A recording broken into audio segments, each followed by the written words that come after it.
ตอนเช้ามันนี่ผู้ค้าป่านคำผสมก็มาสวนมันคือเก่าได้มาซับหญ้ามาค่อยสวนมาซับหญ้ามื้อนี้แล้วก็มีบริการ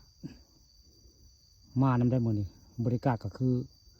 นั่นแหละกังคม2 อันนั่นแล้วเป็นบริการเวลาซับหญ้าอาศัยเพิ่นเบิดจังบ่แดดบริการกับเพิ่นก็กางห่มให้ไว้ง่ายไปใส่ก็ย้ายซักหมื้นี้แล้วก็ย้ายไปเรื่อยนี่แหละคือบริการกังห่มซับหญ้ามันต้องมีกังห่มได้ซ้ำบ่ไหวมันแดดนี่แหละส่วนบ้านผู้ค้าป่าทองคำพาชมละยังบ่ได้ใส่ปุ๋ยแต่งามคักปานใส่ปุ๋ยได้ตอนเช้าต้องมาคอยให้คอยสวนมาซับหญ้าแต่ละมือตอนเช้าได้ต้องมาได้บ่ได้มาบ่ได้เด้เจ้าใส่นายจำก็คือเฮ็ดแล้วปลูกแล้วก็ต้องได้มาซับหญ้าส่วนมันอันนี้ถ้าไม่ได้มีงัวมีควายก็ได้เกี่ยวหญ้าให้ได้งัวควายหรือว่าเลี้ยงหมูก็ต้องได้ซื้อห้ำมาเพิ่นนี่มีส่วนมันก็ต้องได้มาซับหญ้ามันได้ซับมันบ่งามได้ซับหญ้ามันซับหญ้าให้หญ้าตายอยู่ง่ายสั้นมันสิบ่งามมันนี่ก็ได้นี่เจ้าบ่สิเอาสวนป่าทองคำมีแต่หญ้าอันนี้ใครอยู่งามทั้งหญ้างามทั้งมันพ่อเดียวง่ายเวลาซับได้แล้วก็คือสิคักเลยได้แต่ละมื้อก็ต้องมาได้มาเหตุงานหน้าที่ของพระเจ้าซับหญ้ามันซ้ำบวกควายนอนไว้ง่ายแต่ละมื้อแต่ละเช้าบางมื้อก็บ่มาได้บางมื้อขี้ข้านอะไรก็บ่มาไว้ง่ายบ่มามื้อนี้มันดุมาแต่เช้ามื้อนี้ข้าดุมาแต่เช้าได้อาศัยบริการ2 อันนี้แล้วนี่แหละคือบริการกันต้องห่มนี่แล้วบริการกันนี่อาศัยเพิ่นนี่แล้วนี่หญ้าก็งามนี่ก็เสียมคู่ใจได้นี่ก็ได้นี่มาซับหญ้านี่เสียมผ่านคู่ใจได้ซับหญ้า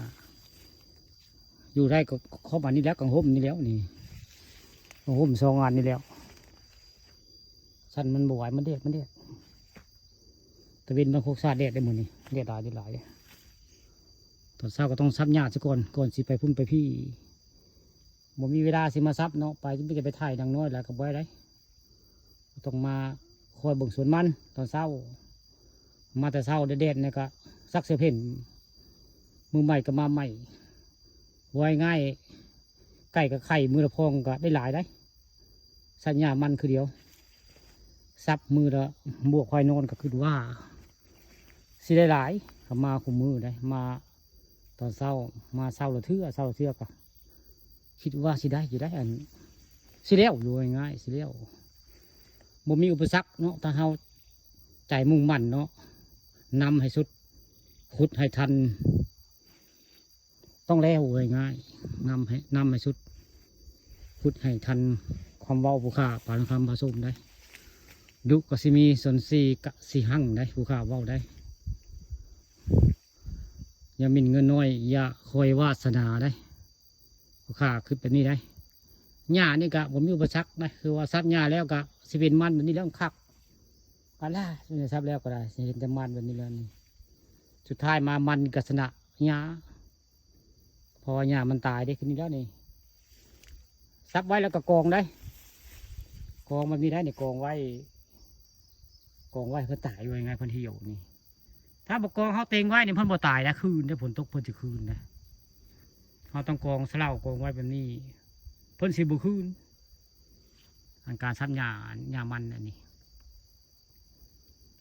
ตอนเช้าหักทรายได้มื้อนี้ผู้ค้ามาสวนมันได้ก็คือสิปิดคลิปไว้พอซ้ำนี่หญ้ากับมันงามพอเสดียได้หญ้าคักมันก็งาม